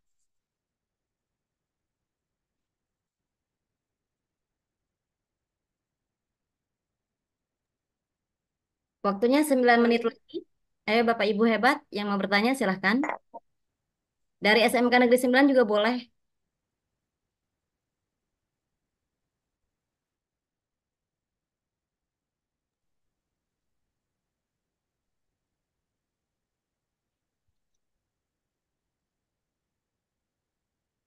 Mungkin di sini juga. Oh Kurang ya Bu Seli. Bu Iya Seli. Bu Seli. Ya, silakan Bu Seli. Ya, terima kasih Miss Juju. Ya, sama-sama. Ya. Assalamualaikum warahmatullahi wabarakatuh. Waalaikumsalam. Waalaikumsalam warahmatullahi wabarakatuh. Kalau di SMK 9 sendiri kan sudah berjalan budaya positif memang dari dulu ya, sudah ada budaya positifnya. Nah, yang mau saya tanyakan, adakah tantangan yang mungkin dihadapi oleh sekolah dalam menciptakan budaya positif di SMK 9 dan bagaimana solusinya gitu. Terima kasih Ibu Romlah. Terima kasih Bu Seli atas pertanyaannya. Adakah tantangan ketika menjalankan budaya positif ya dan bagaimana solusinya Bu Romla? Oke, untuk tantangan ya Ibu Seli ya. Ya, Setiap betul. pasti setiap kita melakukan apapun pasti ada tantangannya, ada konsekuensinya, solusinya bagaimana ya Ibu ya Bu Seli ya. Nah, kita tantangannya ketika kita melakukan budaya positif ini berkaitan dengan sampah ya. Kalau untuk yang lain alhamdulillah sudah diiniin solusinya. Nah, tantangannya itu mengenai apa? Mengenai bagaimana ketika kita sudah berjalan nih komitmennya, tetapi ketika itu lemah lagi. Nah, seperti itu. Apalagi dulu kita sempat mengenai tentang budaya positif yang lingkungan bersih, kemudian menjaga lingkungan biar tidak ada sampah. dengan adanya solusinya dengan adanya ekobrik, kemudian solusinya itu dengan cara kita kerjasama bersama atas kepala sekolah, semua warga sekolah, terutama bersama dengan kantin. Karena sampah sumber pertama itu pasti kan dari kantin. Sekarang tanpa kita sadari hampir semuanya itu menggunakan plastik. Jadi komitmennya yang pertama komitmen bersama kantin, kemudian bersama warga sekolah kita membuat kesepakatan atau membuat surat pernyataan ketika melanggar akan menerima konsekuensinya seperti ini. Jadi tantangannya yaitu yang pertama ya nanti kayak naik turunnya semangatnya gitu. Solusinya ya kita saling mengingatkan lagi, saling berkolaborasi lagi, saling menguatkan lagi. Ketika kita lemah, ada lagi rekan kita yang menguatkan, yuk kita pasti bisa. Seperti itu Bu Feli. Jadi dengan adanya kolaborasi dan dengan adanya selalu melakukan informasi atau terus-terusan dari atasan, kalau enggak dari rekan yang lainnya seperti itu. Adanya kolaborasi. Bagaimana Bu Seli? Iya, Bu Romla, terima kasih. Jawabannya mantap sekali. Sama-sama. Semangat Bu Seli. Ya, Bu Romla. Bagaimana Bu Seli? Sudah puas dengan jawabannya dari Bu Ramla? Yes, Miss. Oke. Terima kasih, Miss. Yuk. Oke, selanjutnya adakah yang bertanya lagi? Oke, Bu Fitri masih raise hand, kirain Bu Fitri. 5 menit lagi? Miss, Ya. Bun nggak bisa raise hand nih dari HP Bun. Oh, Mau bertanya boleh? oh boleh, Bun. Masih ada waktu kok. Bu Ramla, Bu Ramla. Bun mau ini. Apa keyakinan kelas itu bagus banget ya diterapkan di kelas gitu. Jadi untuk menjaga kelas kita itu biar kondusif ketika belajar. Nah, boleh nggak sih keyakinan kelas ini kita terapkan juga untuk guru gitu. Misalnya kolaborasi kita antar guru udah bagus nih. Nah, ketika kita terapkan keyakinan kelas seperti anak-anak ini, mungkin kolaborasi kita antar guru itu lebih bagus atau mungkin bisa membuat kenyamanan untuk kita di lingkungan kerja. Nah, itu bagaimana tuh Bu Romlah? Boleh nggak sih kita aplikasikan ke guru? Terima kasih. Sangat boleh sekali. Ya, terima kasih Bunda. Untuk keyakinan kelas, untuk guru ya Bu ya. Kalau untuk siswa kan emang udah ini. Sangat boleh sekali Bu, apalagi adanya kan kesepakatan ya Bu ya. Yang kita terapkan untuk contoh kesepakatan kesepakatan yang kita terapkan dalam kegiatan guru nih. Dalam kegiatan komunitas kita aja lah. Nah, contohnya komunitas kita kan sama-sama guru. Kita membuat kesepakatan ya rekan-rekan untuk pemateri pertama, ini pemateri kedua, nanti bulan kedua siapa moderatornya siapa itu. Dan kemudian ketika seandainya ada temannya yang tidak bisa memberikan materi dan sumber atau ada berkehalangan lain bisa digantikan dengan yang lainnya. Nah, jadi kan kita saling menguatkan, saling kolaborasi, Bun. Jadi sangat bagus sekali jika diterapkan di dalam rekan guru. Jadi tidak hanya siswa aja yang melakukan tentang kesepakatan kelas atau kesepakatan, guru juga bisa melaksanakan kesepakatan. Contohnya dengan datangnya tepat waktu, seperti itu Ibu. Terima kasih Bu Romla. Iya, sama-sama Bun. Gimana Bun Len, puas dengan jawabannya dari Bu Ramla? Puas, Miss. Ya, semoga kita nanti bekerjanya lebih nyaman lagi ketika keyakinan kelas ini kita aplikasikan untuk guru. Terima kasih, Amin. Miss. Amin, Allahumma amin. Sama-sama Bun. Oke, next adakah yang bertanya lagi? Waktu 3 menit lagi. eh apa kita, Bu Ramla, adakah yang mau disampaikan? 3 menit lagi soalnya. Cukup, Miss. Cukup. Atau Pak Hambali Cukup, Miss. mungkin? Terima kasih. Oh no. Oke.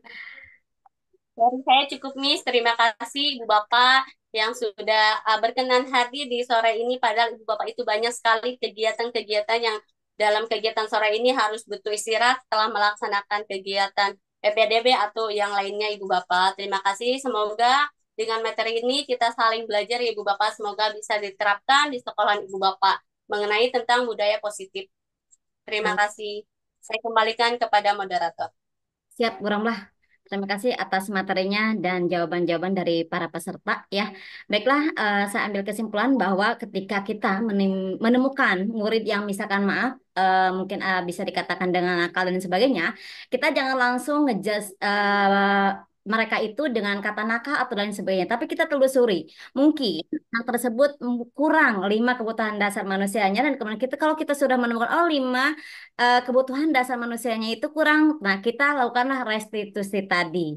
Dan kemudian kalau misalkan ada juga kita udah melakukan restitusi, tapi masih aja begitu, kita lebih approaching lagi, lebih pendekat lagi. Biasa kalau anak udah deket banget sama kita, biasanya lahan perlahan, lambat laun mereka akan berubah gitu kan, dengan lebih baik lagi. Dan kemudian yang kedua itu keyakinan kelas. Nah, keyakinan kelas yang mungkin selama ini kita ketahui bahwa itu hanya untuk wali kelas. Ternyata tadi alhamdulillah Bu Romlah memaparkan materinya bahwa keyakinan kelas itu tidak hanya untuk wali kelas, tapi untuk guru bidang studi juga boleh, misalnya IPS, PPKN dan lain sebagainya. Jadi setiap guru mapel boleh membuat keyakinan kelas di kelas masing-masing agar kelasnya terlihat ramai dan lain sebagainya.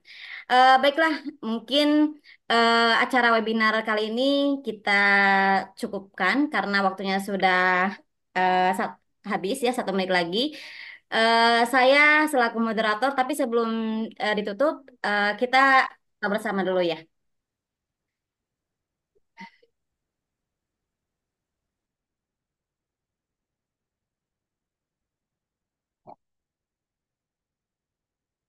Bu Romlah, mohon izin coba di ininya jangan di share screen deh. Kalau di laptop saya masih ada fotonya Bu Romlah ya.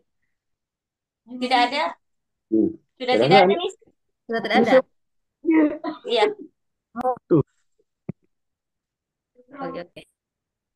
kadang dah. Siap. 1, 2, 3. Oke, tunggu sebentar, tahan dulu. Tahan 2 jam. Parah. Oke. Oke. Slide berikutnya, Pak. Oke, siap. 1, 2, 3. Tahan 2 jam.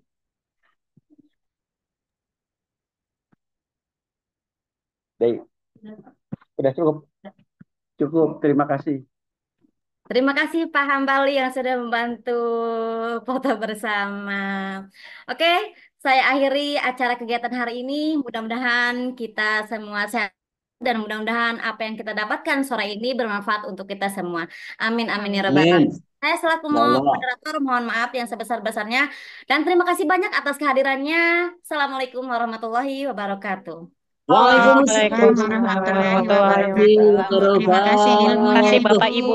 Terima kasih Terima juga kasih. sertifikatnya. Terima kasih, Bu Romlah. Mohon izin live. Terima Assalamualaikum. kasih Semuanya. untuk materinya. Assalamualaikum.